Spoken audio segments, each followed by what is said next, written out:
How to fix Telegram message doesn't exist problem easily and fast.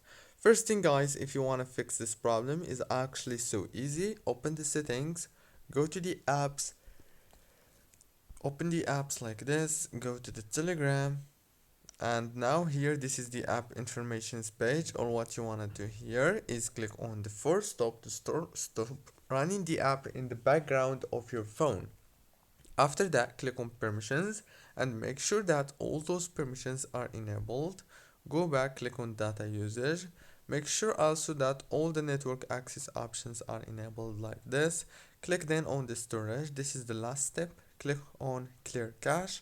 And now, last thing you want to do is turn off your phone and then turn it on again. Reopen Telegram and the problem must be solved easily and fast.